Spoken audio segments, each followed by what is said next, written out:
আসন্ন জাতীয় সংসদ নির্বাচনকে সামনে রেখে আমরা আছি আজকে কিশোরগঞ্জ গুরুদয়াল মুক্ত মঞ্চে।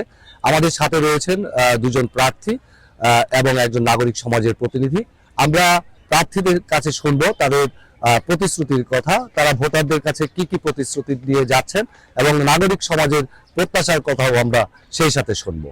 আমরা এখন চলে যাচ্ছি কিশোরগঞ্জ 3 আসনের জামায়াতে ইসলামের মনোনীত প্রার্থী প্রফেসর কর্নেল অবসরপ্রাপ্ত ডাক্তার জেহাদ খানের কাছে। ডাক্তার জেহাদ খান, আপনি কিশোরগঞ্জ 3 আসন থেকে নির্বাচন করছেন। আপনার এলাকা হাওর এবং উজান মিলিয়ে আপনার এলাকা, আপনি কি প্রতিশ্রুতি নিয়ে যাচ্ছেন ভোটারদের কাছে? এছাড়াও আপনার এলাকায় বিএনপির সাবেক শিক্ষামন্ত্রী উসমান ফারুক নির্বাচন করছেন, কতটা সহজ হবে আপনার জন্য এই নির্বাচন? গত 6 মাস ধরে এক্সটেন্সিভ কাজ করেছি, প্রায় 60টারও অধিক মেডিকেল ক্যাম্প করেছি। এইভাবে আগে আমাকে 8 মাস আগে মানুষ এত চিন্তা না, এখন প্রায় ঘরে ঘরে আমাকে চেনে এবং অনেকগুলো ক্যাম্প করে সিরিয়াস রোগীগুলো আমি চিকিৎসা করেছি, যার সম্ভব ঢাকায় পাঠিয়েছি।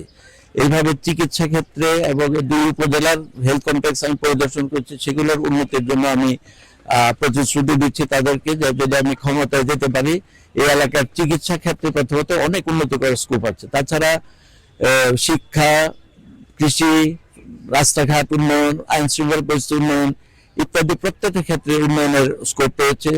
আমার যেহেতু এলাকাটা হাওর সংলগ্ন, এখানে মৎস্য চাষীদের সাথে আমি কথা বলে এবং মৎস্য মন্ত্রীর সাথে কথা বলে জেনেছি যে আমরা যদি ইলিশ মাছের যেভাবে প্রণোদনা দেওয়া হয় প্রজননের সময়, এখানেও কিন্তু এটা প্রজননের সময় যদি আমরা মাছ ধরা বন্ধ রাখি, এখানে হাওরের এই অত্যন্ত সুস্বাদু মাছের উৎপাদন অনেক বেড়ে যাবে। এইভাবে আমি প্রত্যেকটা ক্ষেত্রেই এটা আশ্বাস দিচ্ছি যে আমি যদি নির্বাচিত হই, জনসাধারণ 1 টাকাও অবৈধ টাকা আমার পকেটে ঢুকবে না এবং আমি একটা ইনসাফ কায়েম করবো সমাজে, যেখানে আমার আত্মীয়, আমার ভাই, আমার যদি দলের কেউ যদি অন্যায় করে থাকে তাকে আমি ছাড় দিব না। আমি মনে করি ডক্টর ওসমান ফারুক সাহেব খুবই সজ্জন, জ্ঞানী ব্যক্তি, সৎ ব্যক্তি, কিন্তু আমি যেভাবে দৌড়ঝাঁপ করছি, যেভাবে ঘরে ঘরে মানুষের কাছে যাচ্ছি, এইভাবে যদি উনি যেতে পারেন তাহলে একরকম, আর যদি এইভাবে যেতে সক্ষম না হন তাহলে হয়তো মানুষ ভোটার কিভাবে চিন্তা করবে সেটা ভোটারদেরই ব্যাপার। আমরা এখন চলে যাব কিশোরগঞ্জ 2 আসন থেকে যিনি নির্বাচন করছেন বিএনপির মনোনীত প্রার্থী হিসেবে অ্যাডভোকেট মোহাম্মদ জালাল উদ্দিন। অ্যাডভোকেট মোহাম্মদ জালাল উদ্দিনের কাছে জানতে চাইবো যে কি প্রতিশ্রুতি নিয়ে যাচ্ছেন এবং ভোটারদের কাছে আপনি কি নতুন সম্ভাবনার কথা বলছেন? আমার 48 বছরের রাজনৈতিক জীবনে আমি শুধু একটা রাজনীতির সাথে জড়িত এবং এইভাবে ব্যাপকভাবে আমি সাধারণ মানুষের কাছে আমি পরিচিত। আমাদের টার্গেট হলো দেশকে দুর্নীতিমুক্ত করা, আমাদের টার্গেট হলো কটিয়াদি পাখন্দিয়াকে যোগাযোগ ব্যবস্থার উন্নয়ন করা, আমাদের টার্গেটের মধ্যে আছে যে কটিয়াদি পাখন্দিয়ার বেকার যুবকদের কর্মসংস্থান করা, তাদেরকে ট্রেনিং দিয়ে দেশে এবং দেশের বাইরে চাকরির ব্যবস্থা করা। আমাদের স্বাস্থ্য খাতে যেরকম আমাদের কটিয়াদি পাখন্দিয়াতে হাসপাতাল আছে তো ডাক্তার নাই, ডাক্তারও নাই, ঔষধও নাই। ইনশাল্লাহ আমি যদি নির্বাচিত হতে পারি তাহলে আমার যে পরিমাণ ডাক্তার বরাদ্দ থাকবে সেই ডাক্তারকেও থাকতে হবে, সেখানে ওষুধও থাকতে হবে আমার জনগণের চিকিৎসা সেবা দেওয়ার জন্য। আমরা শিক্ষা ক্ষেত্রে আমরা যেটা ঘটাতে চাই যে শিক্ষার নীতি চেঞ্জ হবে, সেখানে কারিগরি শিক্ষা অন্তর্ভুক্ত হবে এবং শিক্ষকরা সব স্কুল, কলেজ, মাদ্রাসা সকল ক্ষেত্রে তারা তাদের দায়িত্ব যথাযথভাবে পালন করতে হবে, এটা আমি নিশ্চিত করব। ধর্ম বা রাজনৈতিক আদর্শের বিবেচনা করে কোনো ধরনের কর্মকাণ্ড করা হবে না। সকল ধর্মের মানুষ, সকল দলের মানুষ, সকল মতের মানুষ একসাথে আমরা এই পাকুন্দিয়া কটিয়াদিকে আমরা উন্নয়নের জন্য আমি কাজ করব। নাগরিক সমাজের প্রত্যাশার কথা আমরা শুনবো। আমাদের সাথে আছেন শিক্ষক এবং কলামিস্ট বদরুল হুদা সোহেল। বদরুল হুদা সোহেলের কাছে আমরা জানতে চাইবো, আপনি শুনলেন প্রার্থীদের প্রতিশ্রুতির কথা, সাধারণ মানুষের প্রত্যাশা কি? ধন্যবাদ মাছরাঙা টেলিভিশনকে ত্রয়োদশ জাতীয় সংসদ নির্বাচনের ঠিক কিছুদিন আগে এই ধরনের প্রোগ্রামের আয়োজন করার জন্য।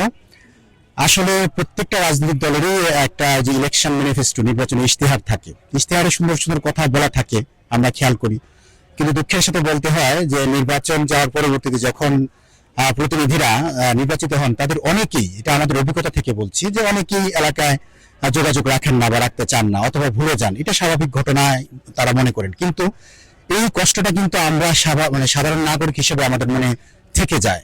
তো আমরা চাইবো যারাই নির্বাচিত হবেন, যে দল থেকে নির্বাচিত হবেন, তারা যেন নির্বাচনে জয়ী হয়ে এলাকায় আসবেন, এলাকার মানুষের খোঁজ খবর রাখবেন। কারণ যদি প্রতিনিধিরা এলাকায় না থাকেন, তাহলে সাধারণ মানুষ যারা ভোট দিলেন, যাদের ভোটে তারা নির্বাচিত হলেন, তাদের কষ্টের কথা বা অভাব অভিযোগের কথা কিভাবে জানবেন? আমরা দেখি যে ঢাকা থেকে কিশোরগঞ্জে আসার রাস্তাগুলোর বেহাল দশা। ইভেন এখানে ডক্টর কর্নেল জিহাদ খান রয়েছেন, তার যে করিমগঞ্জ, ওইখানে যেতে আমাদেরকে অনেক ঝুঁকি ঝামেলায় পোহাতে হয়। এখানে রাস্তাঘাট এখনো কিন্তু স্মুথ নয়। তা আমি বলবো নিশ্চয়ই উনি যদি নির্বাচিত হন এই বিষয়গুলো দেখবেন। আর যিনি পাকুন্দিয়া এবং কটিয়াদি রয়েছেন, তার এলাকায় কিন্তু একটা চমৎকার ইন্ডাস্ট্রি রয়েছে। অনেক বছর আগে এই ইন্ডাস্ট্রি বন্ধ রয়েছে। আমরা জানি দেশের যে 16-17টা সুগার মিল, তার মধ্যে অন্যতম ছিল কালিয়াচাপড়া চিনিকল। এই সুগার মিলটি কিন্তু এই এলাকার কর্মসংস্থান সৃষ্টিতে অবদান রাখতে পারে। কোনো প্রতিনিধি কিন্তু অতীতে এই ব্যাপারে কোনো উদ্যোগ নেয় নাই।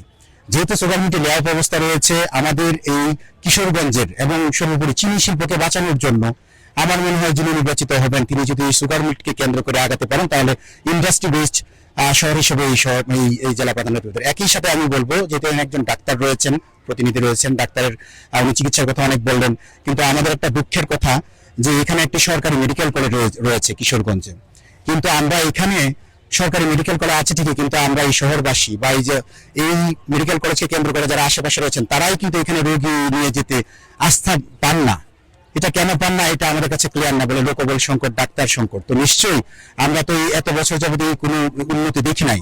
আমি আশা করব যিনি নির্বাচিত হন, কারণ এটা যদিও সদরে, কিন্তু দায় কিন্তু সদরের না। কারণ এই মেডিকেল কলেজে কিন্তু সব উপজেলা বা আশেপাশের জেলা থেকে রোগী আসার কথা এবং আসবে স্বাভাবিক।